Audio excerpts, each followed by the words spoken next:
ప్రపంచ మేధావి doctor BR Ambedkar 134వ జయంతి వేడుకలు కాకినాడ రూరల్ మండల జడ్పీటీసీ నుర్కుర్తి రామకృష్ణ ఆధ్వర్యంలో ఘనంగా నిర్వహించారు. కాకినాడ రూరల్ మండలం రమణయ్యపేట గ్రామం ఇంద్ర కాలనీలో తర్లంపూడి నాని ఆధ్వర్యంలో అంబేద్కర్ విగ్రహానికి జడ్పీటీసీ నుర్కుర్తి రామకృష్ణ, ఎస్ఎస్ఎల్ నాయకులు జంగా గగరిన్, న్యూటన్, ఎం సుబ్బారావు, మూర్తిరాజు, కృష్ణంరాజు, సుబ్రహ్మణ్యం, గణేష్లు పూలదండలు వేసి ఘనంగా నివాళులర్పించారు. ఈ సందర్భంగా వారు మాట్లాడుతూ బోధించు, సమీకరించు, పోరాడు అనే నినాదంతో అంబేద్కర్ ఆశయాలను సాధించవచ్చునని, భారతదేశం ప్రపంచ దేశాల్లో ముందుకు వెళుతుందంటే ఆయన చేసిన రాజ్యాంగమని తెలిపారు. అంబేద్కర్ ఏ ఒక్క జాతికో మతానికో సంబంధించిన వాడు కాదని, అందరి వాడు అని గుర్తు చేశారు. ఈ కార్యక్రమంలో రత్నరాజు, హేమంత్, పోతుల అప్పారావు, నామడి సత్యనారాయణ, లలిత్ కుమార్, అనుసూరి ప్రభాకర్, పాస్టర్ గిరి, పెనుమల ధర్మ, మాతా వెంకటరమణ, మోజేష్, కుక్కల సూర్యనారాయణ, నల్లా శ్రీను తదితర నాయకులు, ఇందిరా కాలనీ అంబేద్కర్ యూత్ సభ్యులు పాల్గొన్నారు. మేధావి డాక్టర్ బిఆర్ అంబేద్కర్ గారి జయంతి సందర్భంగా మరి కాకినాడ రూరల్ లో ఉన్నటువంటి ప్రధానికానికి అంతటికి కూడా వైఎస్ఆర్ కాంగ్రెస్ పార్టీ తరఫున శుభాకాంక్షలు తెలియజేస్తా ఉన్నాము. అలాగే మరి మేధావి అయినటువంటి అంబేద్కర్ అడుగుజాడల్లో నడవాలని, అలాగే ప్రపంచ మేధావి అని ఐక్యరాజ్య సమితిలోనే ఆయన యొక్క చిత్రపటాన్ని మరి పెట్టడం జరిగింది. మరి అనేక దేశాల అధిపతులందరూ కూడా, అనేక దేశాలు కూడా ఈ రాజ్యాంగాన్ని, రచించినటువంటి రాజ్యాంగాన్ని మరి ఫాలో అవుతూ వస్తున్నారు. అలాగే ఇప్పుడు తరం అంబేద్కర్ గారిని స్ఫూర్తిగా తీసుకుని మరి ఇప్పటికీ కూడా అంటరానితనం, వివక్ష ఇంకా కొనసాగుతూనే వస్తుంది. మరి ఆయన రాసినటువంటి రాజ్యాంగంలో తూట్లు పొడిచే విధంగా మరి ఆర్టికల్స్ ని కూడా చాలా సవరణ చేస్తా ఉన్నారు.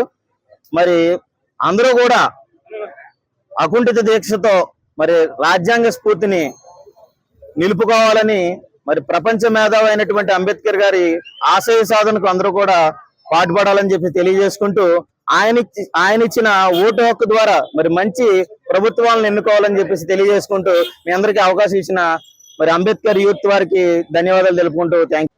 ఈరోజు కాకినాడ రూరల్లో రావునిపేట గ్రామంలో ఇందిరా కాలనీ యూత్ ఆధ్వర్యంలోని ఇవాళ అంబేద్కర్ 134వ జయంతి వేడుకలు చాలా ఘనంగా జరుపుకుంటున్నారండి.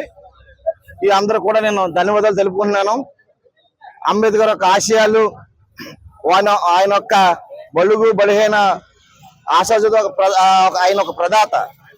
ఆయన వల్ల ఈ రోజు కింద స్థాయిలో అందరూ కూడా ఆయన చేసే రాజ్యాంగ నిర్మాణం పెట్టి కింద స్థాయి అందరూ కూడా రాజాధికారిని వచ్చేలా ఆయన, మేము మాలాంటి వాళ్ళు ఒక జడ్పీటీసీ అవనండి, సర్పంచ్ అవనండి, ఎంపీటీసీలు అవనా చేసిన రాజ్యాంగం చేసిన వల్ల ఈ రోజు మేము అందరూ కూడా ఆ స్థాయిలో ఉన్నాం. ఆయన ఇప్పుడు కూడా మనం స్మరించుకుని ఆయన ఎప్పుడు రుణం తీసుకున్నామని చూస్తున్నాం. ఆయన ఎన్నో విధంగా ఆయన అప్పట్లో ఎన్నో అవమానాలు పడి ఒక ఇదిగా నిలబడి మన ప్రపంచ స్థాయి గర్వించిన నాయకుడు, ఒక నాయకుడిగా ఆయన నిలబడ్డాడు. ఆయన స్ఫూర్తిగా తీసుకుని మనం కూడా ఆయన ఓన్లీ బీసీ వర్గాలు, ఎస్సీ వర్గాలు కాకుండా అన్ని వర్గాలను కూడా కలుపుకుని ఎంతో స్థాయిని నిలబెట్టి ఒక ప్రదాతగా ఉన్నందుకు ఆయన మనకు గర్వించిన విషయం ఇది. భారత జాతికి 3 కత్తులు ఇచ్చారు. ఆ 3 కత్తులు ఏమిటంటే బోధించు, సమీకరించు, పోరాడు. ఈ 3 కత్తుల్ని కూడా మనకు అంబేద్కర్ మన చేతికి ఇచ్చి వెళ్ళారు. ఆ కత్తుల్ని మనం ఉపయోగించుకున్నట్లయితే మన దేశానికి, మన భారతదేశానికి ఎనలేని కీర్తి ప్రతిష్టలు ఖచ్చితంగా మన ప్రజలందరూ కూడా తీసుకొస్తారు. అందుచేత తర్వాత ఇంకొకటి ఏంటంటే అంబేద్కర్ మనకి అనేకమైన పోరాట పత్రికలను సమకూర్చి వెళ్ళారు. ఆ పోరాటాలను మనం తీసుకున్నట్లయితే, ఆ పోరాటాలను తీసుకుని మన యొక్క కోరికల్ని, మన యొక్క వాటిని కూడా మనం ఖచ్చితంగా నిర్వహిస్తాం. మన పోరాటం ఏ విషయమైనా హక్కుల్ని అడుక్కుంటే రావు. పోరాటం ద్వారా మనం ఖచ్చితంగా సాధించుకోవాలి. అందుకని పోరాట పట్టుకుని ఆ 3 కత్తుల్లో ఒకటి ఖచ్చితంగా పోరాటం. ఆ పోరాటాన్ని మనం పోరాటం చేసి మన హక్కుల్ని మనం సాధించుకున్నట్లయితే బాగుంటుంది. మన హక్కుల్ని ఎన్నో హక్కులు మనకి ఇచ్చేళ్ళారు డాక్టర్ బిఆర్ అంబేద్కర్ గారు. మన జాతికి ఇచ్చేళ్ళారు, మన యావత్ దేశానికి ఇచ్చేళ్ళారు. ఆయన యావత్ ప్రపంచానికి తలమాలిక నిలిగిన మహామేధావి, మహాయోధుడు, మహా జ్ఞాని. ఇవన్నిటికి కూడా డాక్టర్ బిఆర్ అంబేద్కర్ ఖచ్చితంగా నిలుస్తారు. అందరికీ నమస్కారం అండి, జై భీములు. ఈరోజు ప్రపంచ మేధావి జయంతి అండి. ఈరోజు ఎందుకంటే ప్రపంచంలో ఒక దేశంలో ఒక నాయకుడికి విగ్రహాలు ఉంటాయి. ప్రపంచం మొత్తానికి విగ్రహాలు ఉన్న ఏకైక వ్యక్తి ఎవరైనా ఉన్నారంటే డాక్టర్ బిఆర్ అంబేద్కర్. ఎందుకంటే జోహార్ బిఆర్ అంబేద్కర్. ఎందుకంటే ఆయన మనకు మార్గదర్శి, మన దేశానికి ఒక మార్గదర్శి. ఆయన రాసిన రాజ్యాంగం ఈ రోజు నడుస్తుంది.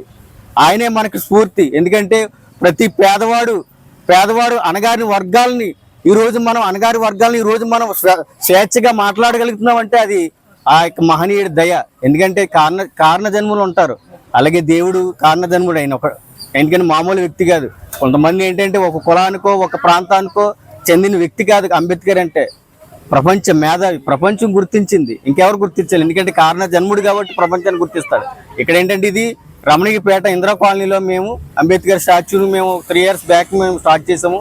పెద్దల సమక్షంలోను, అలాగే ఉన్న నాయకుల సమక్షంలోను, అలాగే ఉన్న శాసనసభ్యుల సమక్షంలోను మేము ఈరోజు చేసుకుని ప్రతి ఇయర్ జయంతిని అలాగే వర్ధంతిని జరుపుకుంటూ వస్తున్నాము.